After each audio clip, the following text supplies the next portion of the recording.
Hi, I'm Chris Porter, creator and co-director of Solar.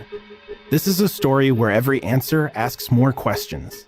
It's a fully staged sonic experience of cinematic proportions. So, especially if you're driving, be prepared for voices and sounds all around you. Dig deep into the ever-evolving environment through our weekly episodes, and in between you'll find short bonus audio assets that will clue you into pivotal perspectives here on Earth. Due to strong language, this program is intended for audiences over the age of 13. Solar is best enjoyed on headphones, though however you choose to go on this mission, we encourage you to immerse yourself in this journey to the heart of our solar system. And now, Solar.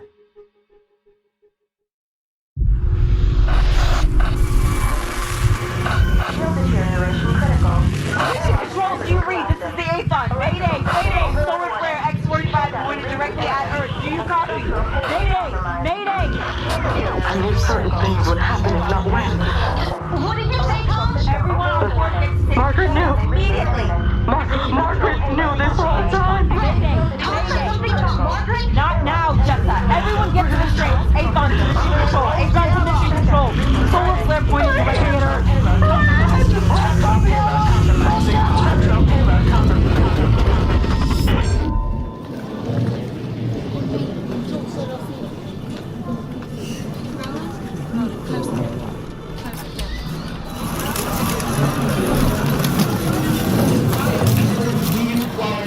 Take your seats. We'll take questions at the end. Thank you. Thank you all for being here. I know it's a difficult time for all of us. My name is Felicia Bryant, and I am the Serving Director of Public Relations for the North American Space Coalition, NASC, following the untimely passing of Dennis Oldman. Joining me is the Aethon Mission Control Flight Director, Arv Patel. Our hearts here at NASC go to those impacted by the solar flare 2 weeks ago. We extend our thoughts and prayers to those who died and those who lost loved ones as a result of the flare. And we pray for a quick end to the rioting all over the Western Hemisphere. Mankind will rise above, as it always has. Mr. Patel. NASC located the Aethon 2 days ago. Mission Control identified its solar orbital position on April 4th, 2045 at 11:32 a.m. Coordinated Universal Time. However, we have not established contact. Apart from locational pings, there have been no data transfers between Mission Control and the Aethon following the flare. In addition, we have not been able to identify any evidence of steering or propulsion that would clarify the functionality of the craft. Do you know who survived? Please wait until we open the floor for questions. Did Tolly make it? We won't answer any questions There until... are 7 men and women on board the Aethon, and you only care about 1? Tolly was largely considered the face of the mission. There are 7 people on board the Aethon, and as far as I'm concerned, they're all alive. Please continue, Mr. Patel. The orbital altitude thermonuclear reactor appears to still be functioning to some extent. However, as the Aethon is currently orbiting the sun at a fixed altitude, free from normal gravitational orbit... In layman's terms, Mr. Patel. The Aethon has power. The engine is keeping the ship at a fixed altitude, not relying on orbit. It was designed to keep the Aethon and Simtex equipment on this side of the sun, in sync with Earth's orbit, which is why it doesn't orbit as fast as Mercury. But now, the Aethon isn't moving with us. Given our current trajectories, the Aethon and Earth will move to opposite sides of the sun in roughly 7 days. And at that point, we will lose any opportunity to contact the Aethon for almost a year before the Aethon and Earth can make direct contact again. We will continue to monitor the situation and hold out hope for the mission's 7 potentially surviving crew members. Potentially. We remain in touch with the families of those on board and ask you to respect their privacy. At this time, we will open the floor for questions. Why did NASC issue a public alert instead of informing the White House or the Canadian Prime Minister first? We only had 20 or 30 minutes from the Aethon distress call to the flare arriving on Earth. It was determined the warning was best directed to the public to take individual protective measures. Miss Bryant! Yes, over there. What is NASC doing to prevent this in the future? This isn't something we can prevent. We can only prepare. Were any of the crew members at fault? All All protocols were followed by both NASC and Simtech crew members. Did NASC or Simtech cause the solar flare? It's a ridiculous question. We have no power over the sun. Listen to yourself. We have no control over solar events. Is NASC taking any steps to help in the recovery efforts? Obviously, we will do whatever is requested by the Canadian and United States governments to the best of our abilities. They have access to the few remaining lines of communication that we have functioning. But with our given resources... What do you want us to do, exactly? We are the North American Space Coalition. We aren't responsible for your phone lines or the power grid. We don't control the universe. I apologize for Mr. Patel. Don't apologize for me. Miss Bryant, what are the odds of survival for the Aethon crew? We won't speculate on those circumstances. I'm sure you can understand. They are, and I quote Mr. Oldman, the farthest away from Earth any human being has ever been. Even if they did survive, is it realistic to believe they could be rescued? Again, I refuse to speculate. Would saving them even be worth it? Does anyone have any other questions? Does that mean no? It means we're gonna do everything we can. Mr. Patel! No. You. What is your name? Christian Yancey, U.S. headline. Mr. Yancey? These men and women have risked their lives for their knowledge and science and our understanding of the universe. In what might have been their final moments, they warned us about the flare. They are heroes. We will bring them home. If you can. What is your problem? I'm just trying to do my job. You're being insulting. I'm being realistic. After these past couple of weeks, I personally don't think anyone should be waiting for miracles. I agree. Mr. Patel. There's no such thing as miracles, but this won't be a miracle. It'll be a triumph. NASC will bring them home. Do you understand? And are you going to partner with Simtech in this triumphant rescue effort? Simtech. Sumerian Technologies is our partner on this mission. 3 crew members were specifically placed on this mission by Simtech. Of course they want to rescue this crew, just as much as we do. Moving on. Are you implying that Simtech wouldn't want to help in a rescue effort if it was only NASC crew members? Of course not. Correct me if I'm wrong. It was Simtech who paid for most of the mission, yes? Simtech bailed out NASC after the downturn, so maybe Bailed out? We have reached out to Simtech and are awaiting a response. Are you saying you haven't been in contact with Simtech since the flare? We haven't been in contact with Simtech for months.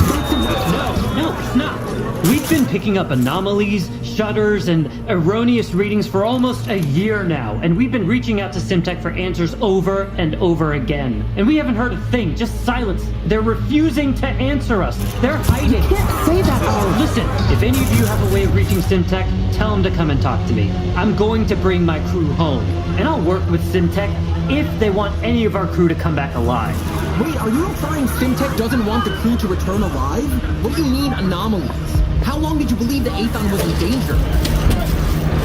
My apologies to the rest of you on behalf of Mr. Patel and Mr. Yancey, was it? There will be no further questions.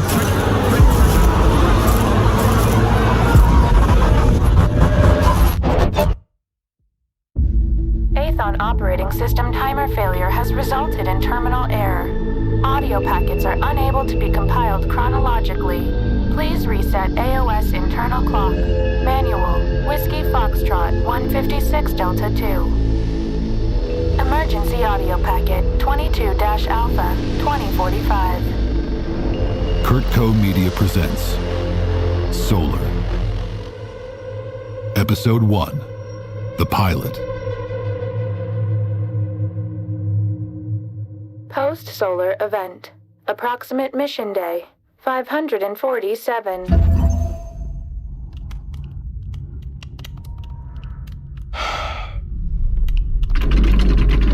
Safety restraints, stand by. Safety restraints on standby. Display cam feed on reactor turbine. Stand by on remote joystick control for reactor repair arm. Remote control on standby.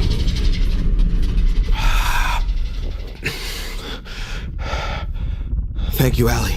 Please disable all standbys from the last 30 seconds. Yes, Pilot Jamal Davis. Reactor okay? Yes, Pilot Jamal Davis. I detect no irregularities. You never do. But with the flare, you detected it. You tracked the system overloading, but you didn't feel it. I am unable to answer the question. You didn't feel the surge, the explosion. I feel no pain. And the glitching? I am unable to answer the question. Searching for mission control. Yeah, okay. Shut up, Jamal.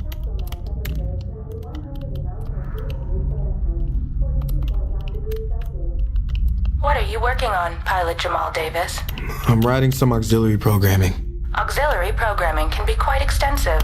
Can I assist you? No, I don't think you're up for it, Allie. You keep forgetting where the sun is. That doesn't sound like me.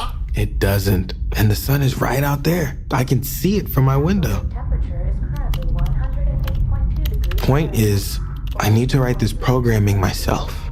You're broken right now, Allie. I'm broken. There's something wrong in your code that I don't have time to fix. Why do you not have time to fix my code? Because I'm going to run out of oxygen in about 5 days.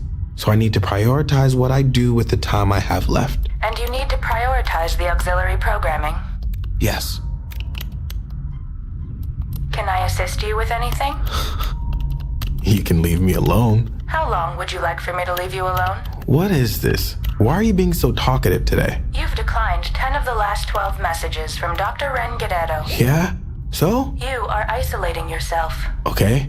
Isolating oneself following a personal trauma may indicate depression, anxiety, and/or a mental crisis. D. All of the above. I am programmed to help humans to my fullest extent. I know. I want to help you, even if I'm broken. Okay. Let's do another recording. I'm gonna keep typing though. Who is this recording for? I don't know yet. Just go ahead and start recording.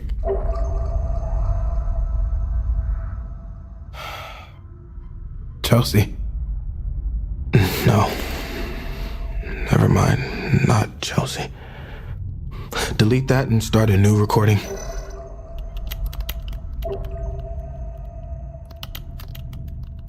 It has been 5 seconds and you have not begun a message. Would you like to terminate the recording and begin again? No, I just need to Talk. figure out what I want to say. Do you not know what you want to say? I do. I just don't know how to say it. How can I assist you in how to say it? You can't, it just takes time. You gotta let it come out naturally. Let it find its own words. You gotta start walking before you know the destination. Who is this recording for? I don't know, Allie. Would you like to terminate the recording and begin again? No, just keep it rolling until I tell you to stop. Okay? Yes, Pilot Jamal Davis. Please don't call me that. Especially now. What would you like for me to call you? I want you to call me Jamal, but I know that I don't rank high Overriding enough naming to... protocol to address Pilot Jamal Davis as Jamal. You said I didn't rank high enough to override naming protocol. You do now. I do. Now. Yes, Jamal. I saw 2 ghosts dancing last night. They aren't ghosts. People freak out about that word, you know? But I don't know what to call them. Auras, manifestations, visions, hallucinations, maybe? Maybe aliens, I guess. But Wren got really angry when I suggested that. But I'm seeing something. I am. I wish that with Eli,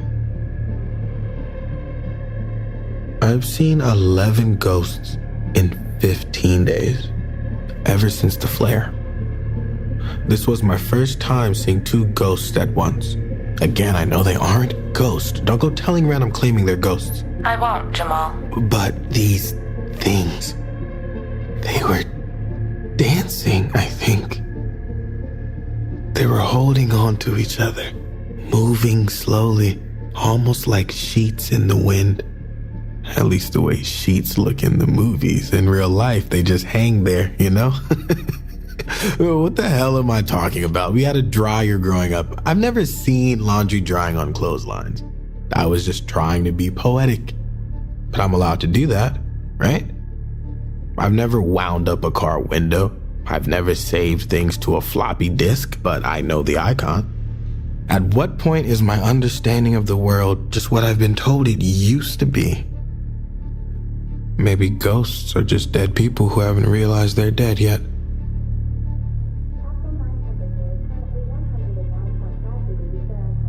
The ghosts are humanoid is the word, but they're made of light, like hundreds of overlapping strands made of this Blue gold fiber, glowing threads woven in the shape of a human, or an outline of where a person should be, but moving all the time, internally restless, outwardly calm.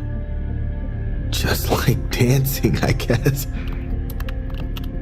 Pause recording. Recording paused. Allie, can you run my program in simulation mode? Running auxiliary programming in simulation mode. Auxiliary programming simulation has failed. Can you bring back up the coding and show me the line where it failed? Thanks. Unpause recording. Recording unpaused. I forgot where I was. Just like dancing, I guess. Oh, yeah. These dancing ghosts, or whatever they are, they were in the loading dock, formerly Capsule 5. Now the nothing in the center of the Aethon before it was ripped in half. Capsule 8 temperature is currently 108.5 degrees. This isn't what I want to say. I'm gonna try again. Let me just... Drinking water will decrease your oxygen supply. I know, Allie. Thank you. Who is this recording for? Still don't know, Allie. I grew up in Cape Canaveral. Did you know that? I did know that. Yeah, of course you did. I miss the sound of the ocean. I have 52 unique recordings of the ocean. Allie, please. I appreciate you mentioning it, but every wave is different. There aren't 52 different sounds. I have 52 unique recordings. I get it, Allie, thank you. Please, just let me get through this. I'm trying to figure out how I want to say it. Okay, Jamal. When I was 10, I and my friend, Chelsea, she convinced me to go and watch a SpaceX launch with her. My mother said I wasn't allowed to go. We were still in the pandemic, and she didn't want me to risk exposure. But I had to go. So I snuck out. And Chelsea and I rode our bikes for something like 5 miles to get there in time. We hopped a fence to get a little closer and away from everyone else, but still far enough away that no one was patrolling. You could feel the roar of the engine inside of your chest, even from far away. The light from the engines just cutting through the sky, illuminating and blinding all at once. The white column of smoke shooting straight up to heaven, like the holy smoke from the temple being sent to God. Are you religious? No, but I like the poetry in it.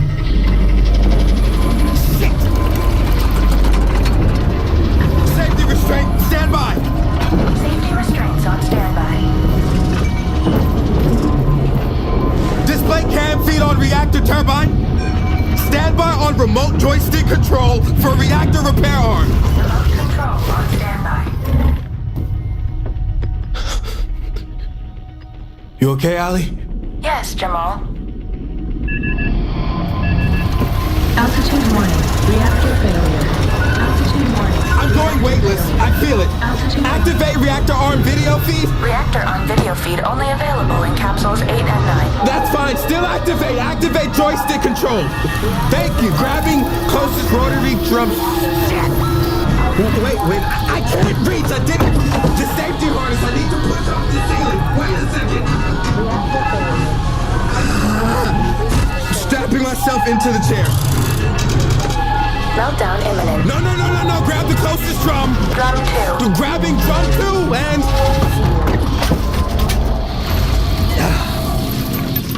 All systems are nominal.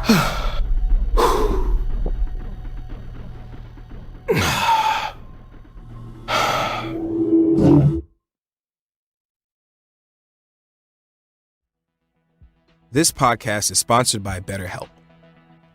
Hey, I'm Jonathan Banks, and I play Jamal in Solar. You may have gathered by now that Solar tackles quite a few emotional turns. Jamal is trapped, isolated, and processing his situation all on his own. Sound familiar?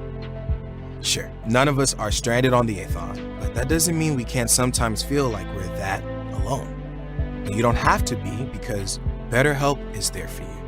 BetterHelp Online Therapy allows you to connect with a licensed therapist via video, phone, or even live chat sessions from wherever you are. So even if it feels like you're stranded in space, there's still someone there to reach out to. Solar listeners get 10% off their first month at betterhelp.com/solar. That's BETTERHELP.com/solar.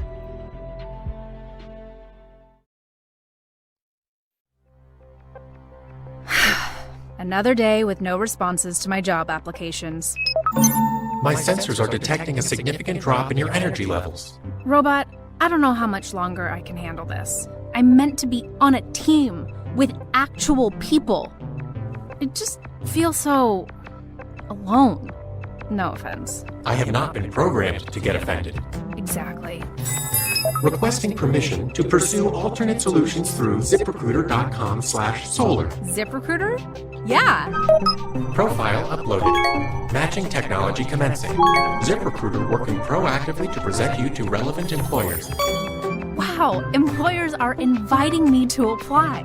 They're already interested in me. Suddenly, I don't feel so alone in this process. Sign up for free on ZipRecruiter.com/solar today and put ZipRecruiter to work for you.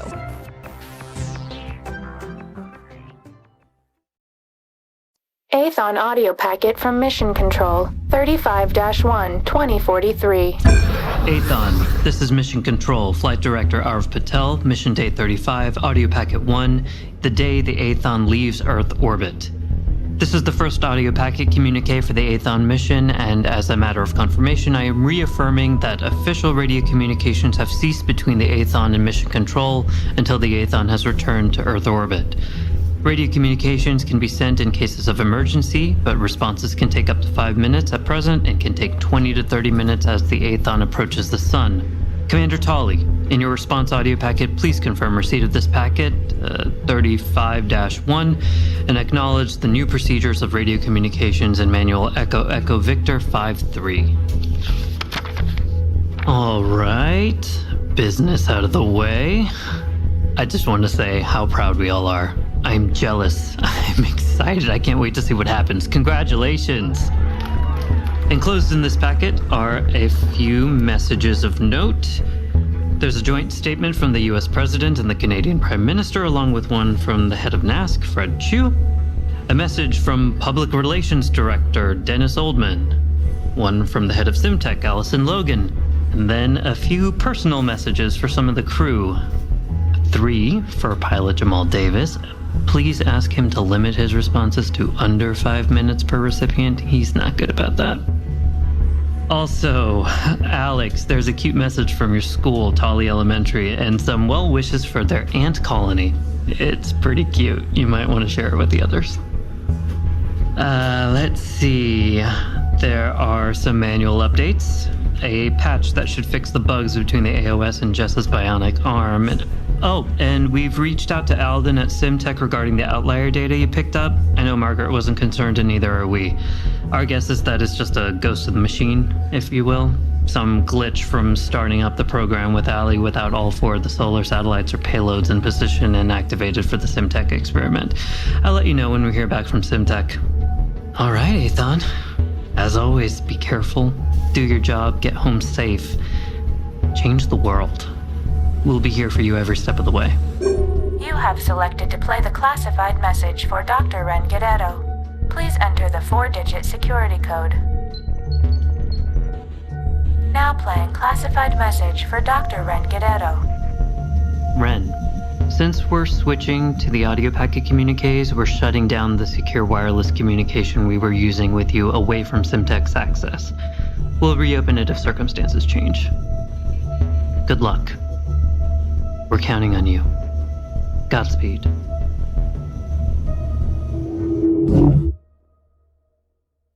Post-solar event. Approximate mission day, 547.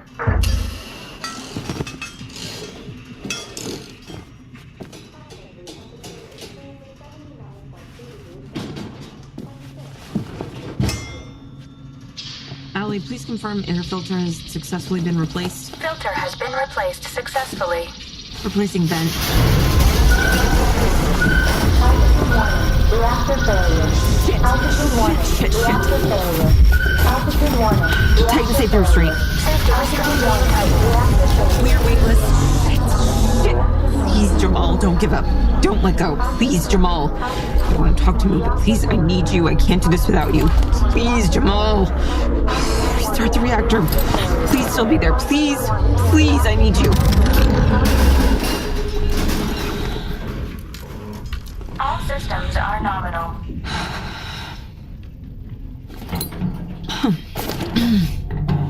Okay. Allie, Yes, Dr. Wren Guerrero. contact Jamal.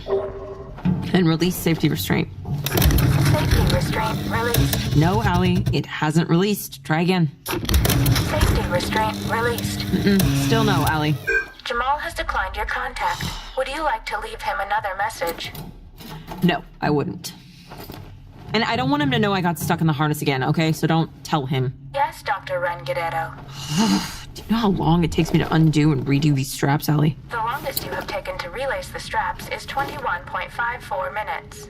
Okay, well, that was my first time. I'm faster now. Yes, Dr. Wren Guerrero. Allie, take note of all scientific readings throughout the Aethon. Life support, data, reactor readings, Simtech payload monitoring for whatever their experiment is monitoring. Everything from the past 5 minutes. Timestamp all of it and load it into the queue to send to Earth. I am unable to locate mission control. I know. Just put it in the queue. An Aethon operating system timer failure has resulted in terminal error. Audio packets are unable to be compiled correctly.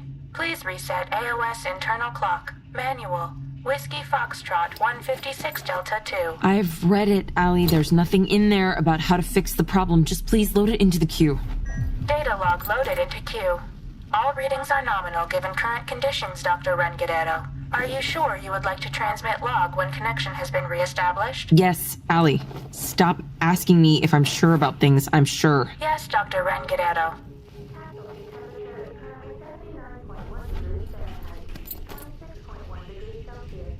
Allie, Yes, Dr. Wren Guerrero. pull up Jamal's current readings. Jamal currently has enough oxygen and water for approximately 6.35 days if he limits oxygen intake and capsule cooling system usage. And if he doesn't?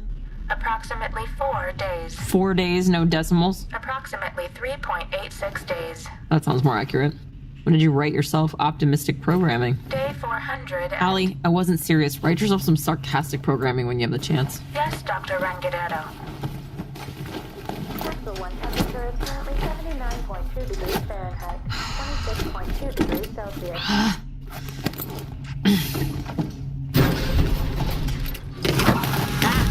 There we go. Much faster on the restraint release. See? Safety restraint 1A is currently unfunctional. Please relay safety harness. Yes, thank you, Allie. I'm aware.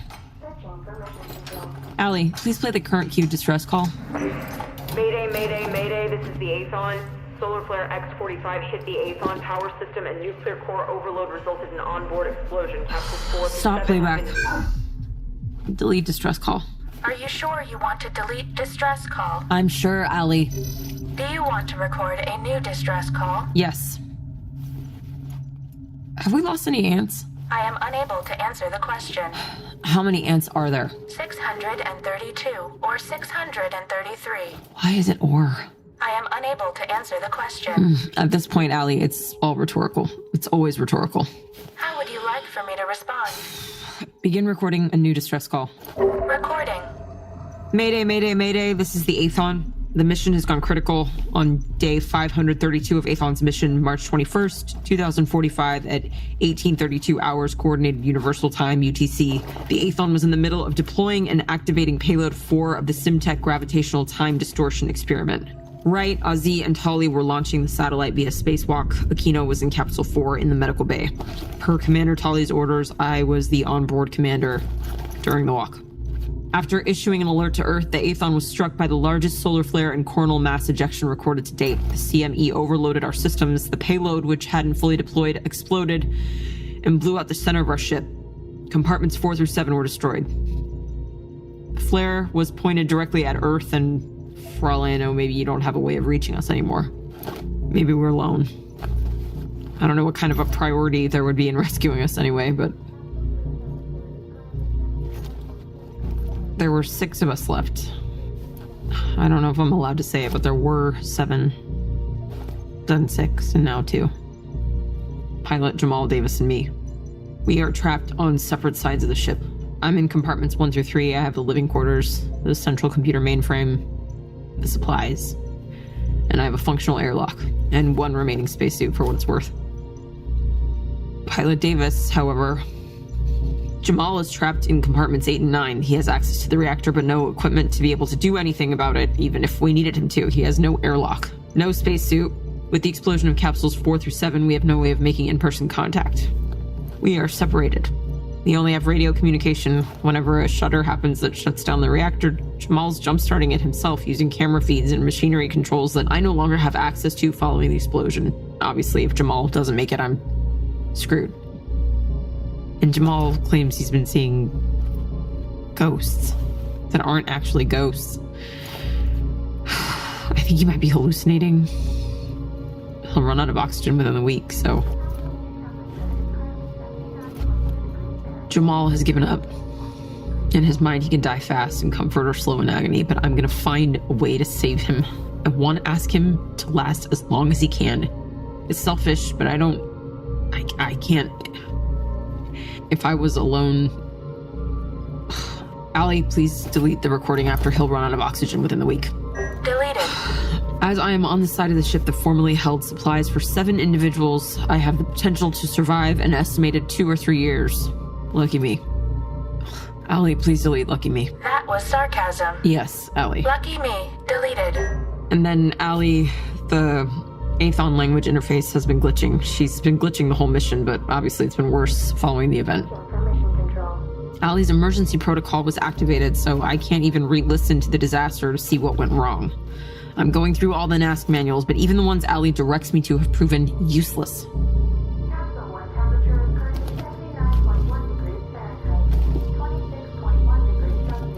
I've also just been thinking about time. It took us over a year to get to the sun, and I'll be on the far side of the sun for just as long. Given my supplies and how long it would take to launch a rescue effort from Earth, if there still is an Earth, and if they want to save me, I have roughly 5 days to contact Earth before it's too late. Ironically, most of the ants are still alive from the Tali Elementary School experiment.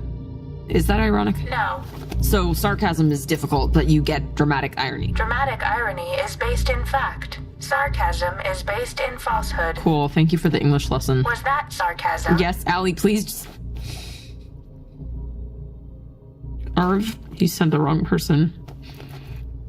I'm not worth it.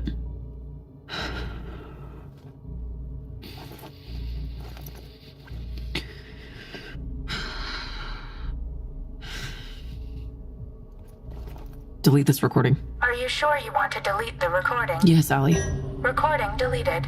Would you like to record a new distress call? Give me a minute. Yes, Dr. Ren Guerrero. Searching for mission control. Pre-solar event. Mission day. 74. Guerrero? Commander? I'm just coming in to grab some coffee. I had Allie make a pot a while ago. Help yourself. Is anything wrong? No. Why? It's 2 a.m.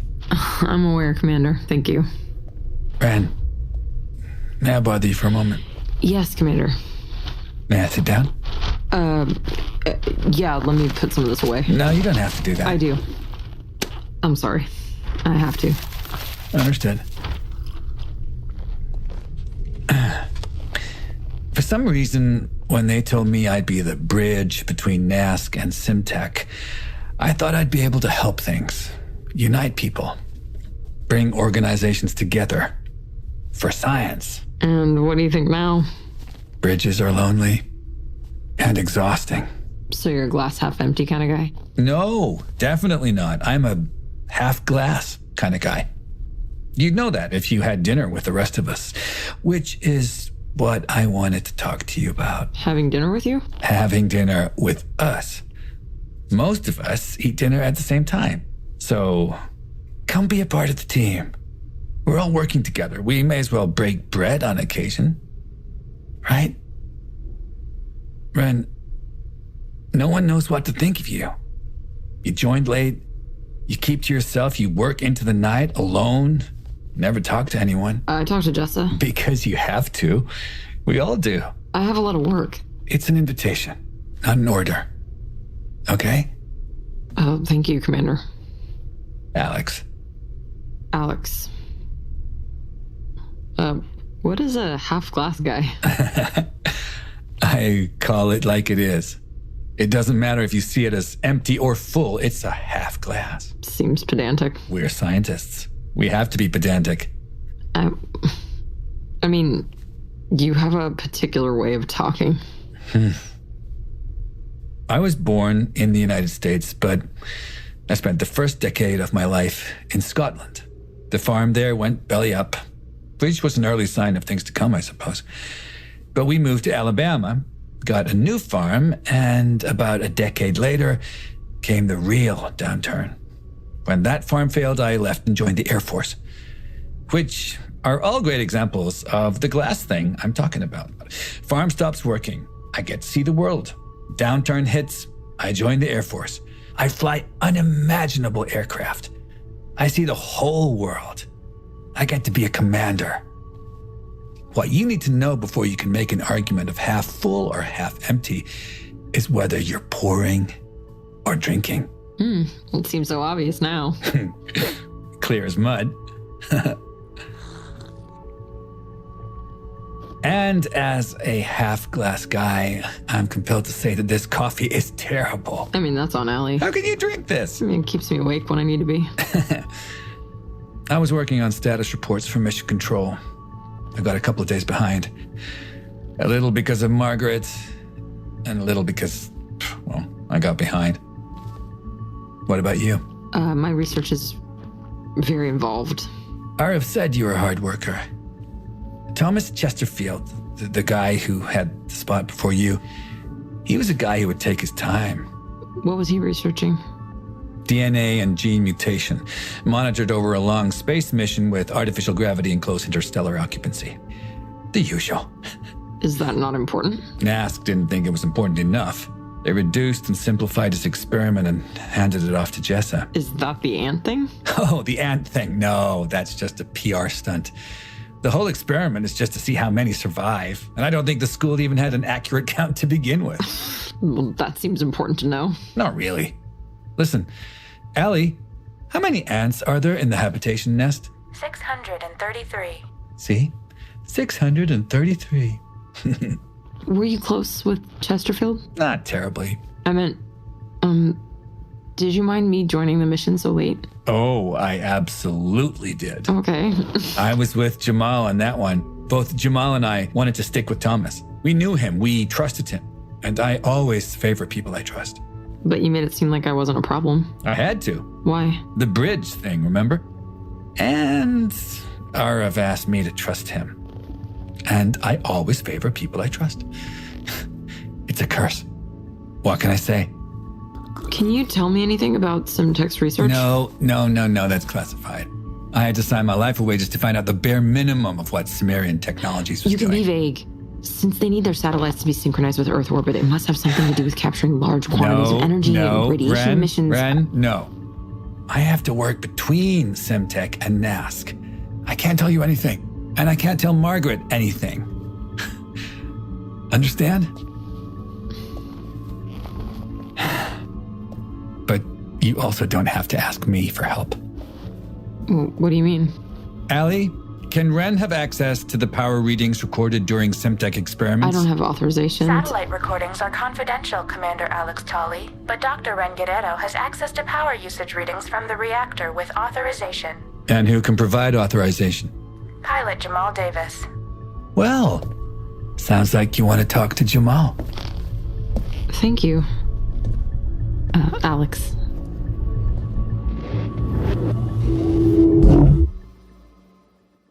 Post-solar event. Approximate mission day. 547. Altitude warning. Reactor failure. You're grabbing drum too, man!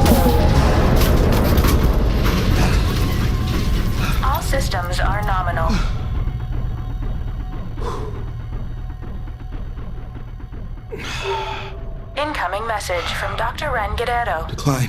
You've declined 10 of her 12 previous messages. Decline, Allie. Yes, Jamal. Would you like to terminate the recording and begin again? No. Do you know what you want to say? Still no. Save auxiliary programming. As what? Margaret. Saving as Margaret.ntr-A. Auxiliary programming saved. Wren is gonna hate that. Why will Dr. Wren Guerrero hate that? Sorry, Allie, I'm still not sure if you get jokes. I have 2,500 jokes in 13 different languages stored in my memory. What is this program for, Jamal? Saving Wren. For when I'm not here anymore. Turn on air cooling system. That will reduce your available oxygen. Turn it on, Allie.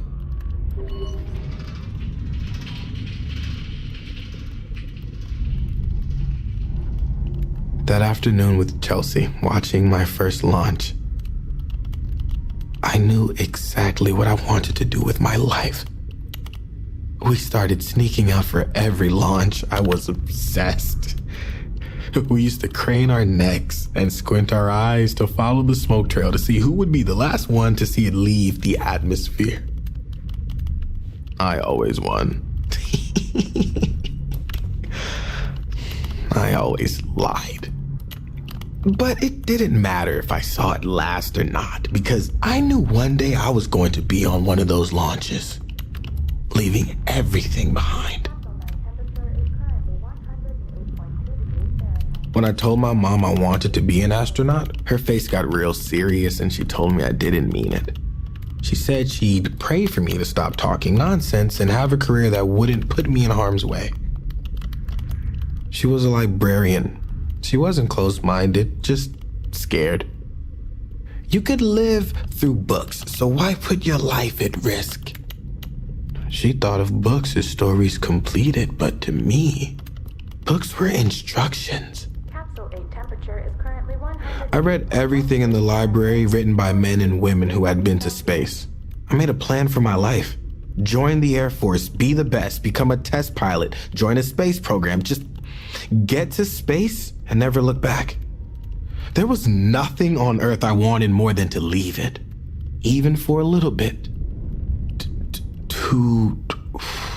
What's that phrase? I am unable to answer the question. That poem written by that old guy. What old guy? They put the poem on the headstones of pilots and astronauts. How did it go? To slip the surly bonds of Earth and dance the skies on laughter's silvered wings. Sunward I've climbed and joined the tumbling mirth of sun-split clouds. And I've done 100 things you have not dreamed of. John Gillespie McGee, Jr. That's the old dude. He died at the age of 19. Oh, shit. Well, I guess I have it better than him, at least. For 6 years, while my mother worked in the library, I planned a secret life without her knowing.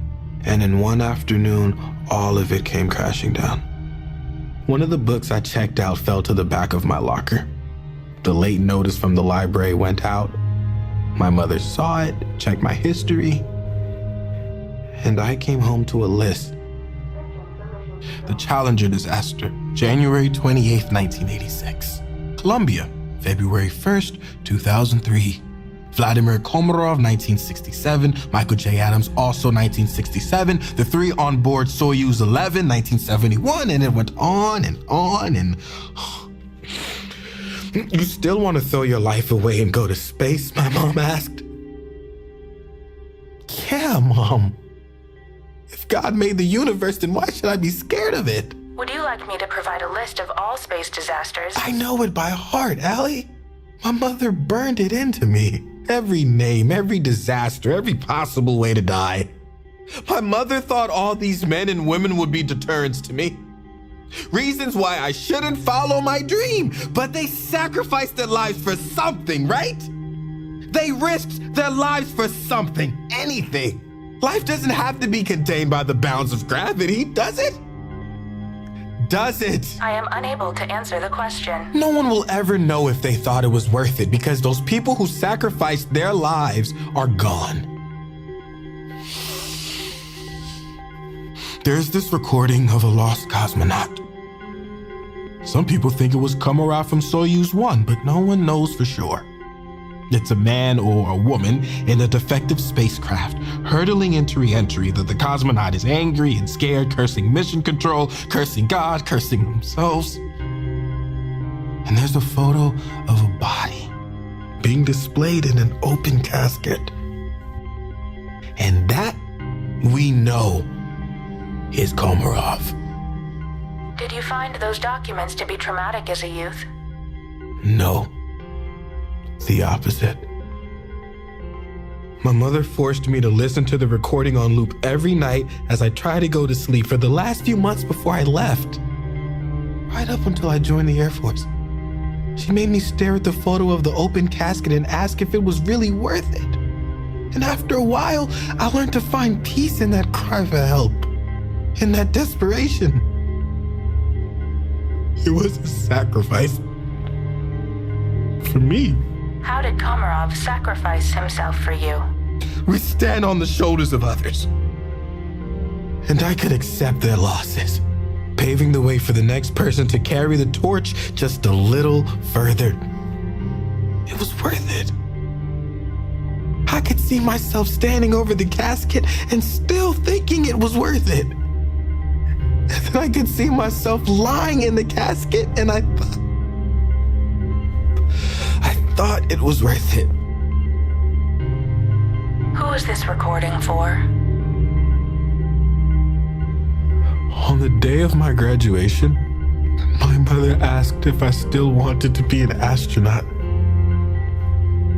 I said I did. And she said, if you go down this road, then you'll be dead to me. Because I don't ever want to hold out hope that you'll be coming home when you won't. I became a ghost to her. I was dead already. I just didn't know it yet. I guess what I'm trying to say is, if you're listening, Mom,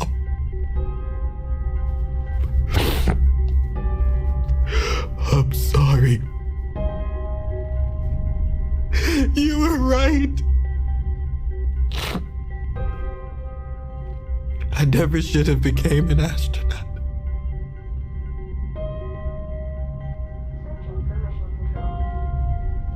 Terminate recording.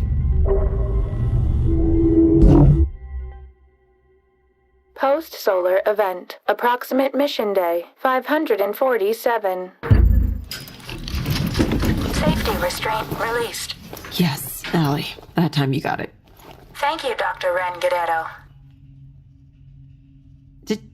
Did you say Jamal? I said Dr. Wren Gadetto. No, earlier. Jamal overrode his naming protocol. He can do that? Yes, Jamal can now override his naming protocol. Oh, because we rank high enough now. Yes, Dr. Wren Gadetto. Now that everyone else is gone. Yes, Dr. Wren Gadetto.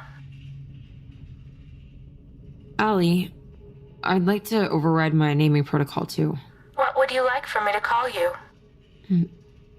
Just Wren for now.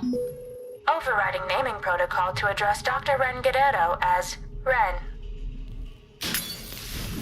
What was that? I do not detect any abnormalities. The lights are getting brighter. Is the electricity overloading? Everything is nominal. The console screen is scrambling, Allie. I detect no irregularities. Well, then I think we're both fucked. Incoming message from Jamal. Accept. Red, it's coming in through the airlock. Get away from the airlock. Get into a different compartment. Hurry, get out of capsule 1. Lock the partition. Jamal, what are you talking about? There's a ghost climbing into capsule 1. It climbed down from the antenna on the network arm. Capsule 3 exterior. It's moving towards the airlock. Get out. Get away from Jamal, calm down. It's shorting out the antenna. Jamal, calm down. I don't see anything. There's nothing climbing inside. There's no such thing as ghosts.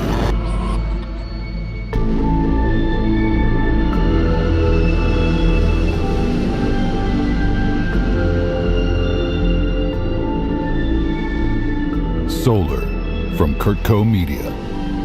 Created by Chris Porter. Directed by Jenny Curtis and Chris Porter. Starring Stephanie Beatriz as Wren, Alan Cumming as Alex, Jonathan Bangs as Jamal, Jenny Curtis as Ali, with Nikhil Pai as Arav, Dana Gourrier as Felicia, Micky Shiloah as Christian, and John McCormick as narrator. Additional voices by Chris Porter, Tom Choi, Anne Yatco, Emily Goss, and Joy Brunson. Produced by Jenny Curtis, Chris Porter, and Bill Curtis. Executive producer, Bill Curtis. Executive producers, Paul Anderson and Nick Pinella. Executive producer, Helen Hunt. Sound design, mixing, and mastering by CJ Drummeller. Music by Chris Porter. Recorded at Shane Salk Productions. Production manager, Dara Stone. Assistant sound designer, Allison Ng. Casting consulting by Mormon Bowling Casting. Solar is produced in association with Workhouse Media. For more information on cast and crew, visit our website through the link in the description. This podcast was recorded under a SAG-AFTRA collective bargaining agreement. CurtCo Media. Media for your mind.